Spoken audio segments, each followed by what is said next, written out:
Welcome to my channel, kaibigan, at doon sa ating mga bago at dating kaibigan, isang magandang araw. Gagawa tayo ngayon ng isang portable fan o yung tinatawag nilang high speed portable calling fan. So madalas marami tayong nakikitang ganito na marami yung gumagamit. So ang sabi sa atin dito ng ating customer na nagdala, nabagsak siya tapos hindi na gumana. So yan, tinry natin na i-on at lagyan ng charger o i-charge. So wala siyang power. So malabang nagkaroon siya ng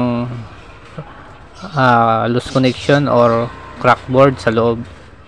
So ang sabi sa atin dito ng customer, nabagsak nga. So ang challenge lang dito, kaibigan, dahil maliit siya yung pagbubukas nito. So sinabi rin natin na pwedeng magasgas yung mga gilid niyan kasi medyo mahirap siyang tanggalin. So dito natin nakita yung una nating tinanggal na tornilyo sa may harap. So tina-charge natin. So ina-expect natin na pwedeng nasira rin yung charging pin niya or yung charging port. So hindi kaagad natin nakita na dito pala yung screw niya. So sa pagtatanggal nga pala nito, mga kaibigan, dapat ingatan mo yung wiring niya kasi maliliit siya. So tatanggalin natin dito yung pinaka display niya. So ito yung board ng display. So may maliit siyang mga wiring dyan.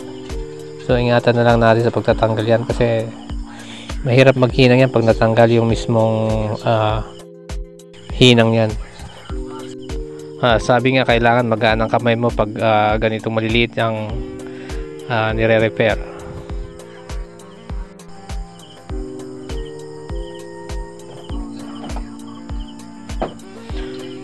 So tatanggalin natin yung socket niya. So kailangan talaga dito may ingat sa pagtatanggal ng socket ng pinaka wiring niya. Maliliit kasi siya. So susunod natin dito, tatanggalin doon sa kabila siguro. So mga nakaklip yan kaya mahirap tanggalin. So kailangan doble ingat ka rin yan. Gamit ko ang ang ginamit ko dito ay yung flat screw na maliit. So ingatan nyo lang paggamit niyan kasi pwede kayong matusok dyan. So itetest lang natin kung may charge yung pinaka battery nya.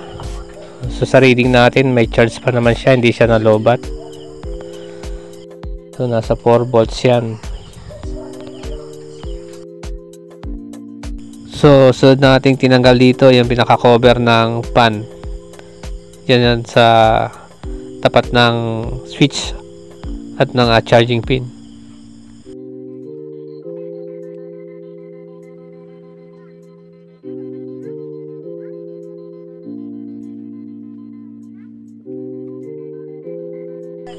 So doble ingat lang talaga dito pagtatanggal ng mga nakaklip na lock. So pwede kasing matusok kayo ng flat screw. Bali flat screw yung ginamit natin.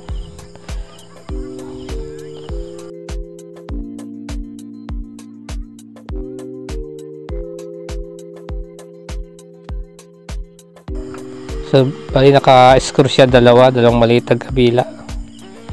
So ito yung battery, tapos yan yung kabila naman yung charging pin nya, tsaka yung on and off switch, tsaka yung sa kabila yung pinaka adjustment ng speed.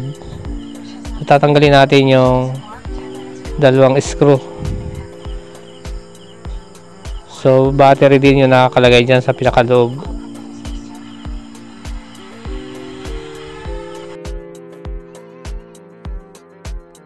So i-check lang natin dito kung nagkaroon ng loose connection sa board o doon sa switch nya.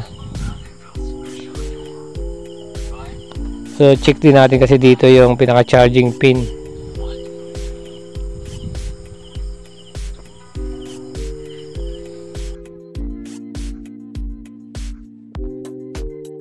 So ito yung switch. So nasa taas niya yung pinaka charging pin.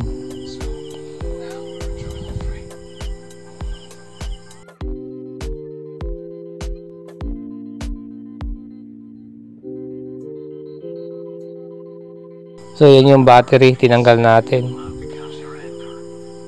So bali, lalagay natin itong ating charger. So itetest din natin kung may pumapasok na supply mula doon sa charger. So nung ating nilagay yung charger na nabuhay siya nung ating i-on yung switch. So sa tingin natin dito nagkaroon siya ng loose connection dito sa mga wiring niya o sa socket niya, or pwede rin sabihin natin na nag-reset siya nung tanggalin natin yung battery. So i-test natin kung may pumapasok na supply mula naman doon sa charger.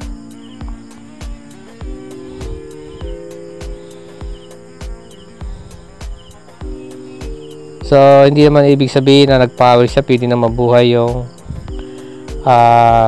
pinakapan niya o yung motor. So may supply siya na nanggagaling sa charger. So bali maghihinang na rin tayo dito. Tapos tinanggal pala natin yung motor niya, pero hindi na lang natin napakita. So doon sa pagtatanggal ng pinakamotor ng pan,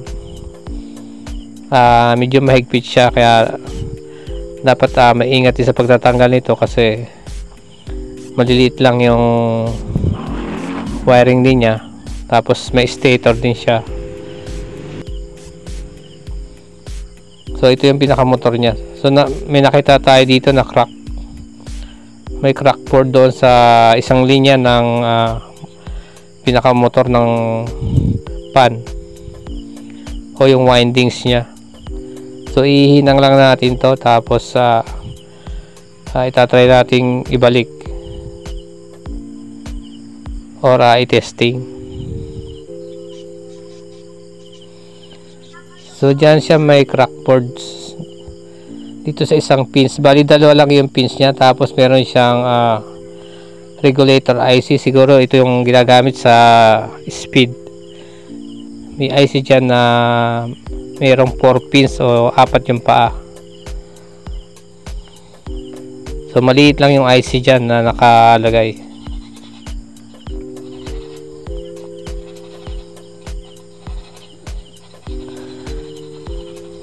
So ihinang lang natin mga kaibigan,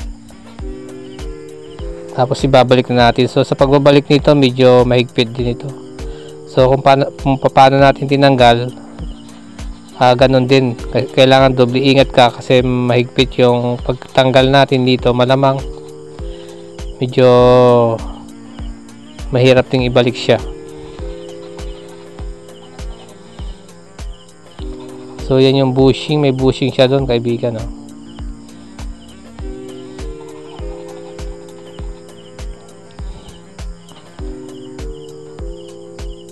So nahinang na natin, tapos na-test natin yung mga supply niya, okay naman siya.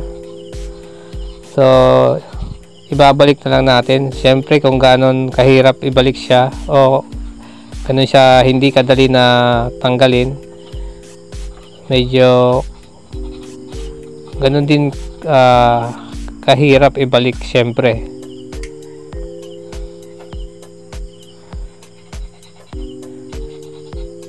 So kung magkakalas kayo nito mga kaibigan, ulitin natin, dapat doble ingat tayo kasi yung mga wiring niya maliliit.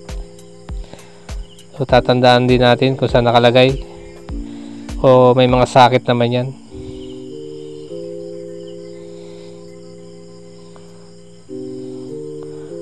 So ito mga kaibigan, i-test natin. Tinest muna natin, ilagay natin yung battery.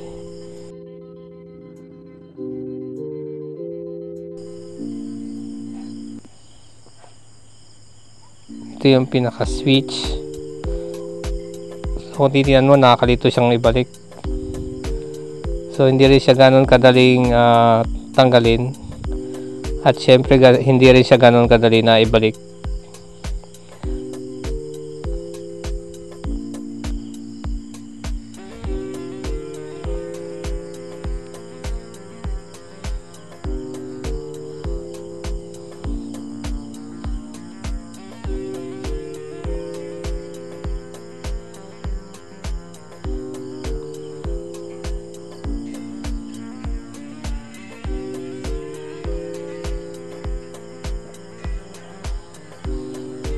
So ito, naibalik na natin yung sa may battery. So, bali pipix lang natin itong pinaka-pan nya. So nung test natin to, umiikot na siya. Pipix lang natin para matest ulit natin.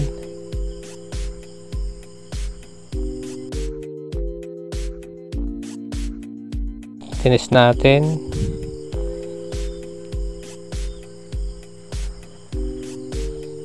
So i-screw muna natin itong tinanggal natin.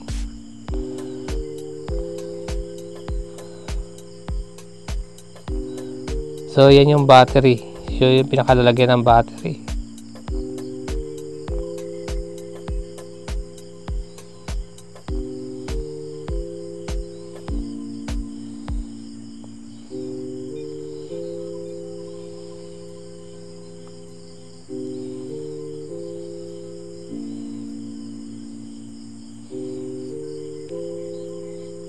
So ipipix na natin yung pinaka-pan.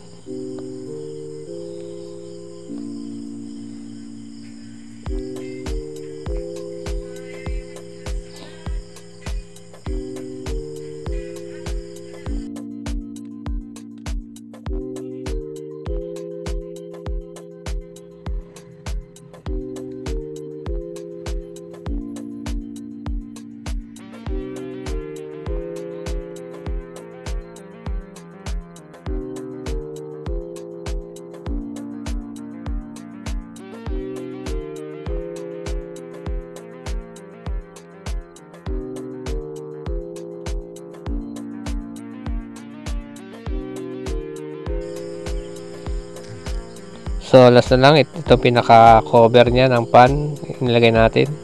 So naka-clip lang yan. So bali itis na natin ito, kaibigan. Yan, maraming salamat sa panonood, kaibigan, at sana nakapagbigay ako ng idea kung paano i-repair ang ganitong portable pan, o yung high speed portable cooling pan. Maraming salamat at magandang araw.